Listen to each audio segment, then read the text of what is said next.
हिंदू क्यों नहीं जा सकते मक्का मदीना में? शताब्दी की स्पीड से फैलती एक न्यूज आजकल सोशल मीडिया पर बहुत ही ज्यादा वायरल हो रही है।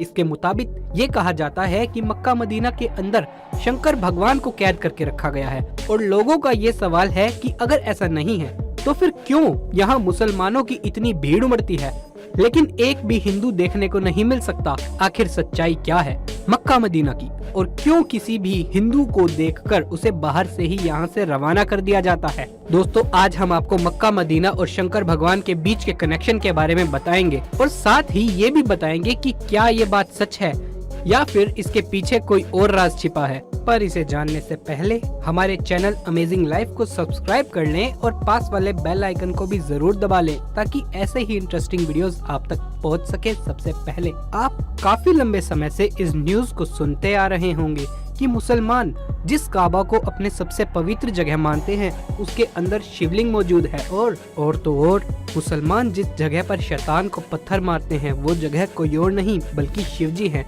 जिसे सऊदी अरब के लोगों ने कैद करके रखा है। और इन्हें ऐसा लगता है कि अगर कोई हिंदू वहां जाकर इन पर पानी डाल देगा तो वो आजाद हो जाएंगे। यही वजह है कि मक्का मदीना में हिंदुओं को नहीं जाने दिया जाता। अब इस दावे में कितनी सच्चाई है ये तो हम आपको बताएंगे ही, पर उससे पहले आपका ये जानना जरूरी है कि आखिर मक्का मदीना मुस्लिमों के लिए इतना ज्यादा खास क्यों है। सऊदी अरब एक पूरा इस्लामिक देश है जहाँ पर इस्लाम धर्म को मान्यताएं दी जाती हैं। यहाँ पर पेट्रोलियम बहुत ही ज्यादा मात्रा में पाया जाता है, इसलिए ये दुनिया भर के विकसित देशों में से एक है। सऊदी अरब की राजधानी रियाद है और यहाँ की करेंसी रियाल है, लेकिन यहाँ की राजधानी से भी ज्यादा प्रसिद्ध हैं यहाँ के दो शहर, एक है मक्का, दूसरा है मदीना। ये दोनों ही शहर केवल सऊदी अरब में रहने वाले मुस्लिमों के लिए नहीं बल्कि पूरी दुनिया भर में रहने वाले मुसलमानों के लिए बहुत ही ज्यादा अहम है। इसकी सबसे बड़ी वजह ये है कि यहाँ पर हर साल लाखों की संख्या में मुसलमान आते हैं। ये मुसलमानों के लिए तीर्थ स्थल की तरह है। हिंदुओं में ये मान्यता है कि 4 धाम की यात्रा कर लें तो इंसान के सारे पाप और सारे दुख दर्द मिट जाते हैं। ठीक उसी तरह इस्लाम धर्म में भी ऐसा माना जाता है कि मक्का मदीना जैसी पाक जगह के दर्शन करने के बाद इंसान खुदा के नेक बंदों में शामिल हो जाता है। इसलिए हर मुस्लिम की ये ख्वाहिश होती है कि वो मरने से पहले एक बार हज की यात्रा जरूर कर ले।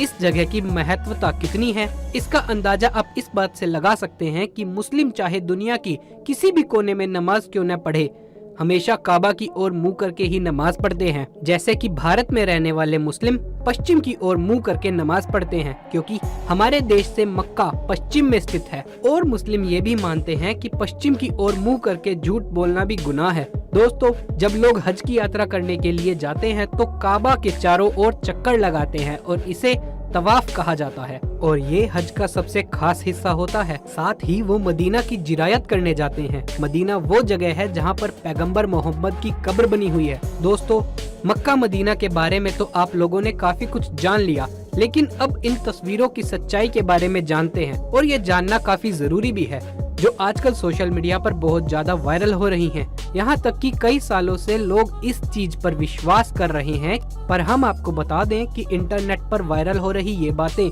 सिवाय अंधविश्वास के और कुछ भी नहीं है। अगर आप सच्चे हिंदू हैं तो आप ये बात मानते ही होंगे कि शिव जी की जब तीसरी आँख खुलती है तो प्रलय आ जाती है। तो भला आप इस बात पर किस तरह से यकीन कर सकते हैं कि कोई शिव जी को कैद करके रख सकता है? और वैसे भी अगर आप किसी और धर्म के भी क्यों न हो, लेकिन एक ईश्वर के घर पर दूसरे ईश्वर को कैद करके रखने वाली बात सरासर गलत है। ऊपर से कहा जाता है कि मक्का मदीना में साधारण मनुष्य ने शिव जी को कैद किया है। मतलब ये तो वही बात हो गई कि कोई कहे कि मैं चांद जमीन पर ले आऊंगा और आप उस पे मान भी लें कि हाँ भाई उसने कहा है तो जरूर ले आएगा। अरे कुछ अपना भी तो दिमाग लगाइए। भला कोई स्वयं सबका विनाश करने वाले शंकर भगवान को कैसे कैद कर सकता है? अब कई लोग इस बात को तो नहीं मानते कि वहाँ पर शिव जी कैद हैं, लेकिन ये जरूर मानते हैं कि मक्का मदीना में शिवलिंग है। तो हम इस पर भी पुष्टि कर दे कि ऐसा कुछ भी नहीं है। असल में मुसलमान जब हज यात्रा के लिए जाते हैं तो मक्का के पास स्थित एक इमारत में शैतान को पत्थर मारने की रस्म के साथ ही हज की यात्रा पूरी मानी जाती है। हालांकि शैतान को पत्थर मारने की रस्म पूरे 3 दिन की होती है, लेकिन ईद उल अदा यानी कि बकरा ईद के पर्व पर इस रस्म की शुरुआत होने के कारण सभी हज यात्री इस मौके पर ही शैतान को पत्थर मारने की रस्म पूरी करने की हसरत रखते हैं। हज की यात्रा पर आए लोग तीसरे दिन यहाँ मौजूद इन 3 बड़े खम्भों को शैतान समझकर इनके ऊपर पत्थर मारते हैं और इस रस्म को करने के साथ ही हज की यात्रा को पूरा माना जाता है। अब कई सारे हिंदुओं का यह कहना है कि यही खम्भे शिवलिंग है और इनके नीचे शिवलिंग स्थापित किए गए हैं। तो दोस्तों ऐसा बिल्कुल नहीं है, बल्कि इसका सच कुछ और ही है। जब अल्लाह ने हजरत इब्राहिम से कुर्बानी में उनकी सबसे पसंदीदा चीज मांगी तो हजरत इब्राहिम के लिए उनकी इकलौती औलाद से ज्यादा पसंदीदा और क्या चीज हो सकती थी, क्योंकि इनकी औलाद काफी बुढ़ापे में पैदा हुई थी और हजरत इब्राहिम उनसे प्यार भी काफी किया करते थे। लेकिन अब अल्लाह का हुक्म तो मानना ही पड़ेगा, इसलिए हजरत इब्राहिम ने अपने बेटे की कुर्बानी देने का फैसला किया। दोस्तों हजरत इब्राहिम जब अपने बेटे को लेकर कुर्बानी देने जा रहे थे तभी रास्ते में एक शैतान मिला, जिसने हजरत इब्राहिम से कहा कि वो इस उम्र में अपने बेटे की कुर्बानी दे रहे हैं। अब तो उनकी उम्र भी काफी हो चुकी है और बेटा होना काफी मुश्किल है।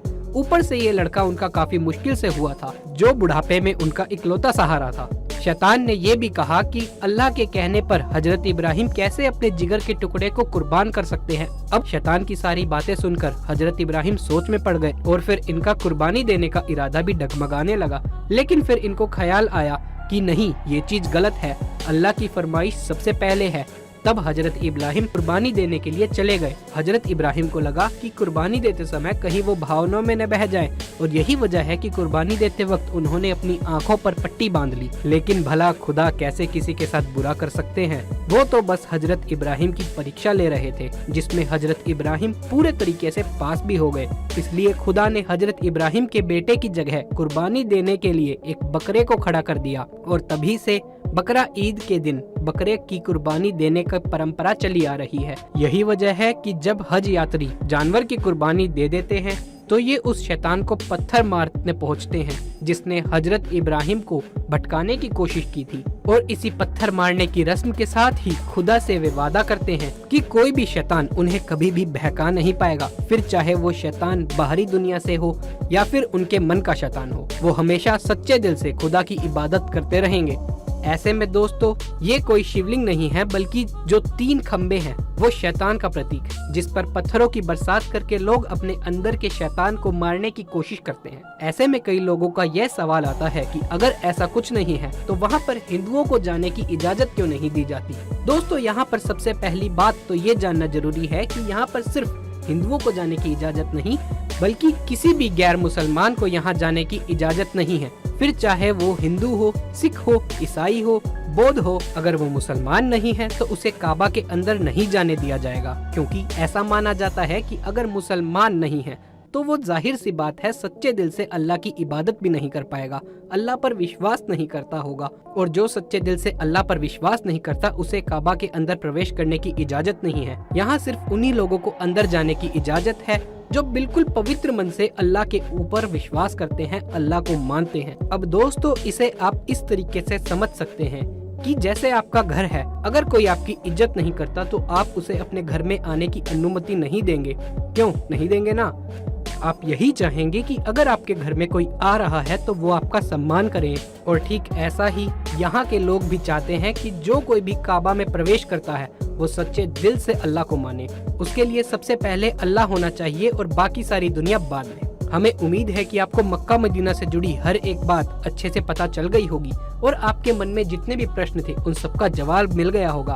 अब आपका इसके बारे में क्या कहना है हमें कमेंट्स में जरूर बताएं और इसी तरह के इंटरेस्टिंग वीडियोस देखते रहने के लिए हमारे चैनल अमेजिंग लाइफ को सब्सक्राइब करके पास वाले बेल आइकन को भी जरूर क्लिक कर लें। इस वीडियो को ज्यादा से ज्यादा लाइक करें, शेयर करें व्हाट्सएप पर, फेसबुक पर, ताकि ये जानकारी ज्यादा से ज्यादा लोगों तक पहुंच सके। धन्यवाद दोस्तों, फिर मिलेंगे किसी ऐसी ही इंटरेस्टिंग वीडियो में, तब तक के लिए शुक्रिया।